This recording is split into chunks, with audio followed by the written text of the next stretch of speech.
সময়টা ছিল ১৫২৭ সাল। ভারতের মাটিতে তখন এক বিশাল ঝড় ধেয়ে আসছিল। রাজস্থানের তপ্ত মরুভূমিতে যুদ্ধের গর্জন মেঘের মতো প্রতিধ্বনিত হচ্ছিল। চারিদিকে তখন একটাই প্রশ্ন, বাবর কি টিকে থাকবেন নাকি রানা সাঙ্গু জয়ী হবেন? রাজপুতানার পুণ্যভূমিতে রানা সাঙ্গু তার বীর সৈন্যদের সংগঠিত করছিলেন। প্রতিটি যোদ্ধার চোখে তখন একটাই স্বপ্ন, দিল্লিকে মুঘলদের হাত থেকে মুক্ত করা। তাদের কাছে এই যুদ্ধ ছিল ধর্ম এবং সম্মানের লড়াই। অন্যদিকে বাবরও পূর্ণ প্রস্তুতি নিচ্ছিলেন। তিনি ইতিমধ্যে দিল্লি এবং আগ্রার ওপর নিয়ন্ত্রণ প্রতিষ্ঠা করেছেন। এখন তার নজর পুরো ভারতের ওপর, আর তার সামনে সবথেকে বড় বাধা হয়ে দাঁড়িয়েছিলেন রানা সাঙ্গু। এই বাধা টপকাতে তিনি যুদ্ধক্ষেত্রে তার শক্তিশালী কামান এবং অশ্বারোহী বাহিনী মোতায়েন করেন। যেন পুরো ভারতের মানচিত্র তখন আগুনে জ্বলছিল। মুঘলরা ইতিমধ্যে দিল্লি এবং আগ্রা দখল করে নিয়েছিল। এখন ইতিহাস বদলে দেওয়ার সেই লড়াই রাজস্থানের খানুয়ার প্রান্তরে শুরু হতে যাচ্ছিল। রানা সাঙ্গু ছোট বড় সব রাজাদের একত্রিত করলেন। হাতির পিঠে চড়া বীর যোদ্ধা আর তলোয়ার হাতে পদাতিক বাহিনী সবাই এক ঝুঁড়ে এগিয়ে আসছে। এই সেনাবাহিনী যেন হয়ে উঠেছিল স্বাধীনতার এক জ্বলন্ত শিখা। বাবর ভরসা রেখেছিলেন তার কামান আর বন্দুকের শক্তির ওপর। ভারতে এত বড় স্কেলে এই আধুনিক যুদ্ধ কৌশল প্রথমবারের মতো পরিচিতি পাচ্ছিল। রাজপুতরা ভরসা করত তলোয়ারে, কিন্তু বাবর ভরসা করতেন বারুদে। রানা সাঙ্গু কেবল একজন রাজাই ছিলেন না, তিনি ছিলেন রণক্ষেত্রের এক সিংহ। তার দেহ অসংখ্য ক্ষতবিক্ষত থাকলেও তার আত্মা ছিল অবিচল। বাবরকে পরাজিত করার আগুন তার চোখে জ্বলজ্বল করছিল। খানুয়ায় বাবর তার সেনাবাহিনীর জন্য মজবুত সুরক্ষা ব্যূহ তৈরি করেন। সামনে রাখেন কামান এবং পেছনে প্রস্তুত রাখেন ঘোড়াগুলোকে। তার পুরো কৌশল ছিল প্রতিরক্ষার আড়ালে থেকে আক্রমণ করা। রাজপুত সর্দাররাও পরিকল্পনা করেছিলেন। তারা সরাসরি আক্রমণ করে বাবরের কামানগুলো ধ্বংস করার কথা ভাবছিলেন, কারণ তাদের কাছে তলোয়ার আর হাতিই ছিল সবথেকে বড় শক্তি। আর তারপর সেই সকাল এলো যখন ইতিহাস নতুন মোড় নিল। খানুয়ার ময়দানে মুখোমুখি দাঁড়ালো দুই মহাশক্তি, একদিকে বারুদ, অন্যদিকে তলোয়ার। যুদ্ধের ডামামাবে বেজে উঠল। রানা সাঙ্গুর সেনাবাহিনী প্রথম আক্রমণ চালায়।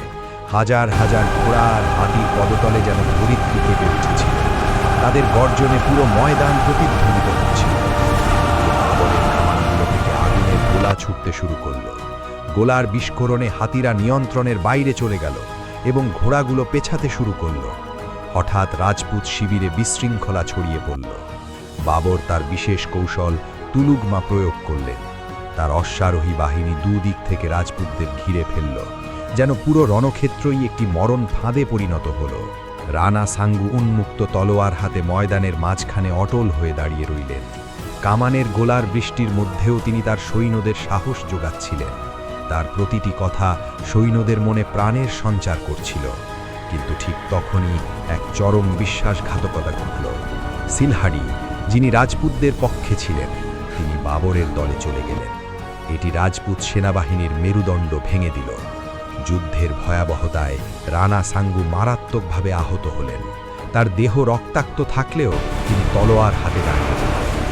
রাজপুতানার সেই সিংহ তার শেষ নিঃশ্বাস পর্যন্ত লড়েছিলেন। মুঘল সেনাবাহিনী ধীরে ধীরে পুরো ময়দান দখল করতে শুরু করল। রাজপুত সেনাবাহিনী পিছু হটতে লাগল। তাদের সাহস ভেঙে চুরমার হয়ে গিয়েছিল। কামানের সামনে তলোয়ার নতি স্বীকার করতে বাধ্য হল। বাবর উচ্চস্থান থেকে এই বিজয় দেখছিলেন। ময়দানে তার পতাকা উঠছিল। খানুয়ার মাটিতে মুঘল সালতানাতের ভিত্তি স্থাপিত হল। রাজপুত যোদ্ধারা পিছু হটছিল। অনেকেই শহীদ হয়েছিলেন। আহত সাথীদের টেনে নিয়ে তারা দুর্গের দিকে ফিরছিল। রণক্ষেত্রে পড়ে রইল কেবল রক্ত আর ছাই। রানা সাঙ্গুকে আহত অবস্থায় যুদ্ধক্ষেত্র থেকে সরিয়ে নেওয়া হল। তিনি অচেতন হয়ে পড়েছিলেন, কিন্তু তার বীরত্ব ছিল অমর। রাজপুতানার চোখে তখন অশ্রু ঝরছিল। রণক্ষেত্র রক্ত আর ভস্মে পূর্ণ হয়ে গিয়েছিল। পড়ে থাকা ভাঙা তলোয়ার আর ছড়িয়ে ছিটিয়ে থাকা ঢালগুলো যেন বীরত্বের সাক্ষ্য দিচ্ছিল। ইতিহাস এই মাটিতে এক তিক্ত সত্য লিখে দিয়েছিল। দুর্গের ভেতরে রাজপুত নারীরা প্রদীপ জ্বালিয়ে প্রার্থনা করছিলেন। তাদের চোখে ছিল জল আর হৃদয়ে ছিল আশা, কিন্তু রণক্ষেত্র থেকে আসা খবর ছিল অত্যন্ত ভারী। রাতে নিজের তাঁবুতে বসে বাবর এই যুদ্ধের বর্ণনা লিখলেন। তার কলম যেন ইতিহাসের এক নতুন অধ্যায় খোদাই করছিল। তার এই বিজয় ভারতের যুদ্ধ কৌশলকে চিরতরে বদলে দিল। মুঘল সৈন্যরা বিজয় উল্লাস শুরু করল, দামামা বাজল, আকাশে পতাকা উড়ল। খানুয়ার প্রতিধ্বনি এখন বাবরের নামের সাথে জুড়ে গেল। অবশিষ্ট রাজপুতরা ক্লান্ত হয়ে গাছের নিচে লুটিয়ে পড়ল। তাদের চোখে ছিল শহীদ সাথীদের স্মৃতি। তারা জানতেন এই পরাজয় পুরো রাজপুতানার। বালুর ওপর পড়ে থাকা ভাঙা নাকাড়া আর বর্ষাগুলো যুদ্ধের সাক্ষ্য দিচ্ছিল, যেন ধরিত্রী নিজেই শোক পালন করছে। ইতিহাসের এই আঘাত ছিল অত্যন্ত গভীর। বাবর তার সেনাপতিদের ধন্যবাদ জানালেন। তিনি বললেন, এখন ভারতে মুঘল সালতানাতের ভিত্তি মজবুত হয়েছে। এক নতুন সাম্রাজ্যের স্বপ্ন তার চোখে জ্বলজ্বল করছিল। রাজপুত সর্দাররা এক গোপন বৈঠকে মিলিত হলেন। তাদের হৃদয়ে ছিল ক্ষোভ আর চোখে ছিল জল। তারা ভাবছিলেন কিভাবে এই পরাজয়ের প্রতিশোধ নেওয়া যায়। রানা সাঙ্গু ধীরে ধীরে সুস্থ হচ্ছিলেন, কিন্তু হৃদয়ের ক্ষত ছিল আরও গভীর। তিনি পুনরায় বাবরের ওপর প্রতিশোধ নেওয়ার শপথ নিচ্ছিলেন। এই তলোয়ার হেরে গিয়েও অমর হয়ে রইল। আগ্রা দুর্গে মুঘল পতাকা উড়তে শুরু করল। এটি ছিল সালতানাতের শক্তির ঘোষণা। খানুয়া বাবরকে প্রকৃত শাহেনশাহ বানিয়ে দিয়েছিল। রাজপুত দরবারে সন্নাটা নেমে এসেছিল।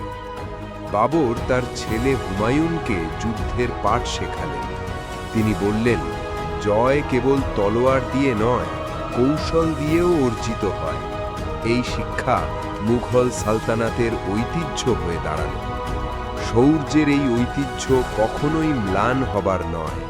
খানুয়ার সূর্য ডুবে গেছে, কিন্তু তার প্রতিধ্বনি আজও অমর। এই যুদ্ধ কেবল তলোয়ার আর বারুদের ছিল না, এটি ভারতের আত্মার ওপর খোদাই করা এক অনন্ত কাহিনী।